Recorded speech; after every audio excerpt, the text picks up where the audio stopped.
کوئی ضرورت نہیں ہے۔ بلال کے پاس کون سا مال تھا؟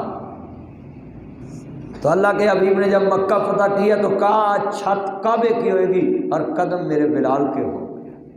اور بلال کی تلیاں کعبے کی چھت پہ آئی تھی نا، کیوں؟ اس نے اسلام کے لیے اپنے آپ کو وقف کر دیا تھا۔ دانا خاک میں مل کر گلے گلزار ہوتا ہے۔ خودی کو کر بلند اتنا کہ ہر تقدیر سے پہلے خدا بندے سے خود پوچھے بتا تیری رضا کیا ہے، کہ محمد سے وفا تو نے تو ہم تیرے ہیں، یہ جہاں چیز ہے کیا لوح و قلم تیرے ہیں، محمد کی غلامی دین حق کی شرط اول ہے، اسی میں ہو اگر کامی تو سب کچھ نامکمل ہے۔ عرض کرنا چاہ رہا ہوں مسلمان بھائیوں، میرے کراچی ملیر کینٹ کے جتنے میرے چاند آئے ہیں سبھی کی موجودگی میں یہ بات کرنا چاہتا ہوں مسلمان بھائیوں عزیزان من، عرض کرنا چاہ رہا تھا خالق کائنات کا قرآن اور میرے نبی کا فرمان کہ آج اسلام مانگتا ہے آپ سے، جان بھی مانگتا ہے، مال بھی مانگتا ہے، ٹائم بھی مانگتا ہے، مگر دیکھیں یہ ابو سفیان بادشاہ کے پاس کھڑا ہے، کہتا ہمارا مکہ میں ایک آدمی آیا ہے نیا دین لے کر آیا، کہتا اللہ ایک ہے قولوا لا الہ الا اللہ تفلحوا تملک الارض والعجم۔ لوگوں آؤ میں یہاں بھی ایک بات کرنا چاہتا ہوں، جتنے علماء کرام ہیں یہ شیخ صاحب بیٹھے ہیں، میرے نبی نے کہا ایھا الناس، اللہ نے کہا یا ایھا الناس اعبدوا، اے انسانوں، یہ نہیں کہا فلاں میری عبادت کرے فلاں نہ کرے، اللہ نے کہا یا ایھا الناس اعبدوا، اس کا مطلب ہے لفظ انسان کو وہ چوز کرنا چاہیے جس میں ساری انسانیت کی بھلائی آ جائے، جس میں ساری انسانیت کی بھلائی آ جائے۔ آج ہم کیوں یہ گروہوں میں بٹے ہوئے؟ یہ جو قرآن حدیث کو ایکسیپٹ کرنا یہ کوئی فرقہ نہیں ہے، یہ گروہ نہیں ہے، کیونکہ قرآن حدیث کی اصل نسبت مصطفیٰ کی طرف ہے۔ جہاں تک دین پھیلے گا، جب آدمی کہے گا کہ بھائی قرآن و سنت اونلی مجھے سپریم چاہیے، تو نسبت سیدھی مکے اور مدینے پہنچ جائے گی۔ یہ کسی گروہ شہر سے تعلق نہیں ہے، اس کو کوئی فرقہ نہیں کہہ سکتا، کوئی گروہ نہیں کہہ سکتا۔ جو آدمی قرآن و سنت کو اپنا ماٹو سمجھتا ہے، پاکستان کے 1973 کے آئین میں لکھا ہے کہ پاکستان میں قرآن و سنت کے خلاف کوئی قانون بن سکتا، یہ پاکستان کے آئین میں لکھا ہے۔ اچھا یہ قرآن و سنت پہ فقہ جعفری بھی جمع ہو گئی، یہ قرآن و سنت آئین جب بنا سارے فرقے جمع تھے نا وہاں، تو فرقہ حنفی نے بھی کہا ٹھیک ہے یہ لفظ ٹھیک ہے، ہم قرآن و سنت کے پابند ہیں۔ پھر جناب اعلیٰ دیوبندیوں نے کہا کہ ہم بھی اس پہ پابند ہیں، پھر اہل حدیثوں نے کہا کہ ہم بھی اس پہ پابند ہیں۔ اس کا مطلب ہے یہ لفظ قرآن و سنت نے چاروں بڑے فرقوں کو ایک بات پہ جمع کر دیا کہ قرآن اور سنت لفظ جو ایسا ہے اس پہ کسی کو اعتراض نہیں۔ کبھی اتنے بیٹھے میں آپ کے ذرا ووٹنگ کر لوں، آپ کو قرآن و سنت سپریم لفظ پہ کوئی اعتراض ہے؟ سبھی سپریم سمجھتے ہیں نا؟ مصور کھینچ وہ نقشہ جس میں اتنی صفائی ہو، ادھر فرمان محمد ہو ادھر گردن جھکائی۔ میں تو اس کو فرقہ نہیں مانتا جو قرآن و حدیث کو سپریم مانتا ہے، کیونکہ گروہ اور چیز ہوتا ہے اور جو اصل کی طرف آ جائے وہ گروہ نہیں ہوتا، کیونکہ گروہ وہ ہوتا ہے جو اس سے لادہ ہو جائے، بٹ جائے۔ اور اللہ کہتا ہے وَاعْتَصِمُوا بِحَبْلِ اللَّهِ جَمِيعًا۔ آپ جو دیکھیں ہرقل نے کہا کہ ایک آدمی آیا ہے مکہ میں، وہ ہے ہمارا ہی ہے مگر دین نیا لے کر آیا ہے، کہتا مجھے رسول مانو اور اللہ کو ایک مانو۔ یہ جھگڑا تھا، یہ شروع سے چلا آ رہا ہے۔ اللہ سے ہونے کا یقین جب دل میں آئے گا، کیسے آئے گا؟ ہن اے بندے جاندے نے یہ تویت دے دو جی، ڈولے نہ بننا ہے جی، پیٹ نہ بننا ہے جی، گڈی نہ لٹکانا جی مجھے میرا کام نہیں چلتا، میری دکان نہیں چلتی، میری بیکری نہیں چلتی جی، میرا دفتر نہیں چلتا جی، میری اسٹیٹ ایجنسی نہیں چلتی جی، میرا ٹاؤن نہیں چلتا جی، میرا محبوب نہیں مانتا۔ وہ کہتا 25,000 مجھے دے دو، تیرا چلے نہ چلے میرا چل گیا۔ دیتے ہیں نا، پھر یقین کامل ہو جاتا بھی اب پیسے دے دیے اب میرا کام ہو جائے گا۔ اب اس کو ڈولے میں باندھتے، بٹوے میں رکھتے ہیں، پاس رکھتے، یقین ہو گیا نا اس پہ، تو جنہوں نے نہیں رکھا وہ بھی تو جی رہے ہیں نا۔ اس کا مطلب ہے کہ اللہ سے ہونے کا یقین پہلے دل میں آنا چاہیے، پھر انسان توحید کی روح کو سمجھے گا۔ ہم لفظ امید بول دیتے ہیں اللہ کے بارے میں کہ بھئی مجھے اللہ پہ بڑی امید ہے. بھئی کیوں؟ لفظ وہ بول جو اللہ کی شیان شان ہے. امید تو انسان کے لیے بولا جاتا ہے کہ مجھے عبدالوہاب صاحب سے امید ہے کہ وہ یہ کام کر دیں گے, مجھے محب اللہ صاحب سے امید ہے وہ کر دیں گے, مجھے آپ کا نام قاری صاحب کیا ہے, قاری خالد صاحب سے مجھے امید ہے کہ یہ کر دیں گے, ابو بکر صاحب سے امید ہے یہ کر دیں گے. تو آپ سے میں کہہ دوں کہ آپ کو میرا دوست ادھر بیٹھے ہوں تو میں ان کو بولوں کہ مجھے بڑی امید ہے, تو جا یار میرا نام لویں تو کام ہو جائے گا. جیسے کوئی بندہ پی ٹی آئی کے دفتر میں جا کر کہے کہ I M P T I, تو وہ فوراً کہیں گے بھی ہمارا کارکن کام کر دو. اس کو امید ہوتی ہے نا میں اس کی پارٹی کا ہوں. اگر کوئی نون لیگ کا کوئی وہ اپنے دفتر میں جائے گا. تو اب میں آپ سے یہ بات کرنا چاہتا تھا کہ یقین کامل نہیں ہے ہمارا. ہم لفظی امید بولتے ہیں, کہتے ہیں ہم بڑے توحید پرست ہیں. آپ نے توحید کی روح کو سمجھا ہوتا تو اپنے لفظوں میں بھی توحید رکھتے. اللہ کے بارے لفظ امید نہیں کہتے. جب بھی آپ کو کوئی اللہ سے کام ہو کہو میرے اللہ پہ مجھے یقین ہے. ایک بچہ آپ اٹھاتے ہیں, اس کو اوپر کو پھینکتے ہیں, وہ مسکراتا آتا ہے کہ روتا آتا ہے؟ وہ مسکراتا آتا ہے. اس کو اگر امید ہوتی تو مسکراتا نا, اس کو امید میں شک بھی ہونا تھا بھی میں گر بھی سکتا ہوں, مگر اس کو یقین تھا کہ میرے بابا نے مجھے گرنے. اونچی بولیں. اس کا مطلب ہے آج وعدہ کرے کہ جب بھی ہم بولیں گے اللہ کے مسئلے میں تو ہم کیا لفظ بولیں گے؟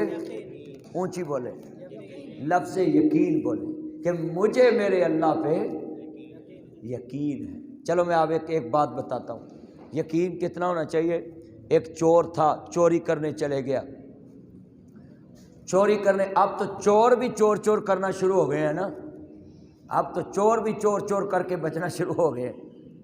جس کو دیکھو جناب وہ پارٹی تو کہتی ہے میں نے احتساب کرنا ہے, مگر اس میں بھی چور کھڑے ہیں, اور وہ چور کھڑے ہو کر بھی کہتے ہیں ہم نے چور پکڑنے, اور آگے سے عقل کے اندھے کہتے ہیں کہ ہم نے ان کا ساتھ دینا ہے, انہوں نے چور پکڑنے. کیسے لوگ ہیں؟ خود چور, پورے پاکستان کے چور اکٹھے کر کے تو کہا کیا لینے نکلے کہ ہم نے صادق امین ڈھونڈنے. ہاں صادق امین انڈا جو ہے نا وہ 25 کا ہو گیا ہے, اور چوروں کو انڈا 8 سا تھا. ہمیں 8 والا انڈا پسند نہیں آیا, چوروں کو انڈا 8 کا تھا اور صادق امین کا انڈا 25 کا تھا. اب پہ گئی ٹھنڈ. وہ بولو تو صحیح, ہن ٹھنڈ پہ گئی ہے نا. یہ ہمارا حال. ہاں جی, ساڈے ادھر پنجابی کہندے نے مجھ ویچ کے کوڑی لئی, دودھ پینو گئی لد سٹنی پئی. سچی کا ہم نے تو بھینس بیچی تھی کہ کوئی اور زیادہ مال ملے گا, وہ بھینس کا دودھ بھی گیا, آگے سے گھوڑی کی جو لد بھی اٹھانی پڑ گئی. یہی ہوا ہے نا, ایسے ہی ہوا ہے. یہ بات سمجھے. آج وعدہ کریں کہ ہم نے اللہ کے معاملے میں اگر تویز کے بارے کہتے ہیں کہ میرا کام چلنا چاہیے تو اس کو یقین ہو جاتا ہے نا, میں نے پیسے دے دیے. اور میرا ایک دوست تھا, اس کا ٹریکٹر چوری ہوا, تو عبدالوہاب صاحب مجھے کہنے لگا بھی وہ ایک آدمی کہتا ہے کہ میں حساب لگا لیتا ہوں آپ کا ٹریکٹر کہاں ہے, تو مجھے پیسے دو. میں نے کہا کتنے پیسے اس نے مانگے؟ کہتا بس کہتا لاکھ دے دو, 50,000 دے دو. تو میں نے کہا آپ میری بات سنیں, کاغذ ہیں ٹریکٹر کے آپ کے پاس؟ کہتے ہیں.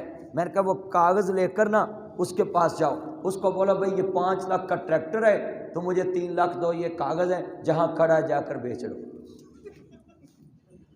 آپ کو پتہ جو ہے, جب اس نے اس کو کہا جا کر تو وہ کہنے لگا بھی یہ بات آپ کو کس نے سکھائی؟ اس نے میرا نام لے دیا. وہ کہتا ہے بھائی جس کے پاس تم گئے نا اس نے میری ٹھگی چلنے نہیں دے رہی. اس کا مطلب ہے کہ یہ فراڈ بازی ہے. اچھا بھی یہ جو میں باتیں کر رہا ہوں یہ توحید ہے کہ نہیں؟ اب اس پہ میں مور کس کے پاس سے لگواؤں کہ میں توحید بیان نہیں کرتا؟ کوئی ایسا امام عبد الرحمن صاحب سے لگوا لیتے ہیں. کوئی ایسا ہونا چاہیے نا پاکستان میں عالم دین جس سے کوئی مور لگتی ہو کہ یہ آدمی توحید پرست ہے, یہ توحید بیان کرتا ہے. اور بھائی یہ لفظ ختم کر دیں کہ فلاں توحید پرست نہیں ہے, فلاں نہیں ہے. جس کا توحید سے تعلق نہیں وہ کون سا مسلمان ہے؟ یہ تو 1.25 لاکھ نبیوں کی پہلی بات ہے. سب سے پہلے 1.25 لاکھ نبی نے یہی کہا تھا کہ لوگوں اللہ سے ہونے کا یقین دلوں میں آ جائے, مخلوق سے کچھ نہ ہونے کا یقین ہمارے دلوں میں. یہ تو 1.25 لاکھ نبیوں کی دعوت. اس کے لیے تو انبیاء نے مارے کھائی، اسی کے لیے تو انبیاء نے اپنی بیوی بچوں سے علیحدگی اختیار کر لی۔ ایک پہاڑ کی چوٹی پہ بچہ کھڑا ہے اور باپ ایک کشتی میں کھڑا ہے، کہا لا عاصم اليوم من امر اللہ، میرے بچے آج تمہیں اللہ کے حکم سے کوئی نہیں بچا سکتا، آج تجھے عذاب آئے گا اگر تو بچنا الا من رحم، وہی بچے گا جو میرے اللہ کا حکم مان کے اس کشتی میں بیٹھ جائے گا۔ یہ تو توحید ہے، مگر توحید ہمارے ہاں کیسی ہے کہ بس بھئی اس کو یہ کہو، اس کو یہ کہو، اس کو یہ کام نہیں ہم سے ہوتا۔ ہمارا مقصد کسی کو جلانا نہیں ہے، میرا مقصد کسی کو زچ کرنا نہیں، میرا مقصد کسی کو ڈی گریڈ کرنا نہیں، میرا مقصد وہ نبیوں والی دعوت پہنچانا ہے کہ خیر خائی والی دعوت، کہ بھائی دنیا سے دوزخ سے نکل کر جنت کے حقدار بن جاؤ۔ جب رسول کریم نے اتنا نرم لہجہ رکھا کہ لوگوں کو دعوت بھی دی ہے اور لوگوں کو زچ بھی، آپ کتنے لوگ میرے سامنے بیٹھے ہیں، اگر میں ایک بھی فرقے کا نام لے کر کہوں وہ گندا وہ گندا، تو جو بیٹھا ہوگا اس کا دل تو دکھ جائے گا نا کہ یار اس نے تو مجھے اٹھ کی ہے۔ تو اگر میں جنرل بات کر دوں کہ اللہ کے علاوہ کوئی کچھ نہیں کر سکتا تو ساری دنیا مطمئن ہو جائے۔ تو اگلے شک والا لفظ کرنا ہے تو چلو اور ڈالیں، بھئی اللہ ہی سے ہونے کا یقین ہمارے دلوں میں آ جائے۔ اب ہی پہ تو اعتماد ہونا چاہیے نا، اب ہی کے بعد تو نہیں نا کچھ شک رہتا، تو ادھر کچھ چھڑا مار کے تو دکھا نہیں سکتا بھی میں اندر سے کی ہوں، اندر سے تو کوئی بھی نہیں کر سکتا بات۔ یہ فیس بک کے بہت بڑا شیطانی چرخہ ہے، اس پہ جس کے ساتھ لڑکی ساتھ لگا کر جس کا مرضی کچھ کر لو، جو مرضی کر لو، جو یہ آ رہا ہے آئی ڈی ہیک کر کے جو مرضی لکھ لو، یہ بہت بڑا فتنہ ہے۔ اور آپ کو میں یہ اپیل کروں گا کہ یہ فیس بک کی دنیا سے نکل کر آپ حقیقت کی طرف آئیں۔ قرآن کہتا ہے جب کسی کے بارے میں آپ کو شک گزرے، کوئی بات پہنچے تو کس سے رابطہ کرنا ہے؟ جس کے بارے خبر ہو۔ آپ کو کوئی کہے کہ بھی یہ کتا کان لے گیا ہے، آپ کان دیکھو گے کتے کے مگر جاؤ گے؟ نہیں، یہ کہنا بھی میرا بولی کتا، پینٹر کتا، جرمن شیپرڈ کتا، نہ بھی روڈ ویلر کتا، وہ کدھر چلے گیا ہے؟ وہ جی شہر فیصل پہ میں جا رہا تھا تو وہاں سے میرا کان لے گیا ہے۔ تو عبدالوہاب صاحب، محب اللہ صاحب، خالد صاحب کہیں گے ادھر آپ ہوئے، ادھر آ میرا چاند، جی میری مان پہلے یہ کان دیکھا ہے، کہتا ہو شیٹ یار میں گھر دیکھ لیتا، اتنا سفر تو نہ کرنا پڑتا۔ یہ ہے ہماری قوم کا، ہم کان نہیں دیکھتے۔ اچھا بھی قرآن کا اصول ہے جس کے بارے میں آپ کو خبر ملے آپ نے اس سے رابطہ کرنا ہے۔ بولو کیا بولا ہے؟ اونچی بول لیں، رابطہ کرنا ہے۔ تو یہ فیس بک والے رابطہ کرتے ہیں کسی سے؟ یہ تو پگڑیاں چھالتے ہیں فیس بک پہ، یہ تو عزتیں اچھالتے ہیں، ماؤں بہنوں کی گالیاں نکالتے ہیں۔ میں نے مولویوں کے منہ سے لفظ چول سنے ہیں، اتنی عمر تبلیغ میں گزر گئی، داڑیاں رکھی ہیں، عالم بنے ہیں، اور اپنی لینگویج جہاں سے کہتے ہیں قرآن حدیث نکلتا ہے، جس کی زبان کو پتہ نہ ہو کہ میری زبان سے یہ لفظ نکلے، کسی کی ماں بہن کی توہین ہوگی، اس کا اسلام کون قبول کرے گا؟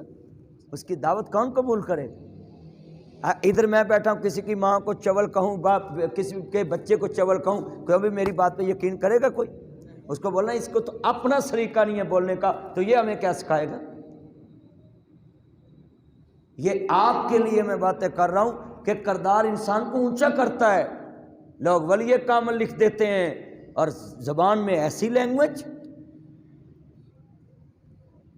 اللہ یہ سنیں لفظ، یا ایمان والا جملہ کہنے لگا ہوں، جناب ابو سفیان گئے ہیں، کہنے لگے کہ ایک نیا نبی آیا ہے، ہم میں کھیلا، ہم میں جوان ہوا، ہمارا ہی لگتا ہے کچھ، تو کہنے لگا ہم آئے ہیں، آپ کی ہیلپ کی ضرورت ہے، ادھر اس کا دین نہ پہنچ جائے تو بادشاہ بہت تیز ہوتے ہیں، بہت پڑھے لکھے ہوتے ہیں، بڑے دنا ہوتے ہیں، اسی لیے تو بادشاہ کی سیٹ پہ بیٹھے ہوتے ہیں، کرسی پہ بیٹھے ہوتے ہیں، دنا ہوتے ہیں۔ ابو سفیان نے جو جملہ کہا ہے اس نے یہ نہیں پوچھا کہ اس کا میرے مذہب کے متعلق کیا خیال ہے، آپ کے مذہب کے متعلق کیا خیال ہے۔ ابو سفیان کو بادشاہ کہتا ہے اے آنے والے مجھے بتا جس کے متعلق تو بات کر رہا ہے اس کو کبھی جھوٹ بولتے دیکھا ہے؟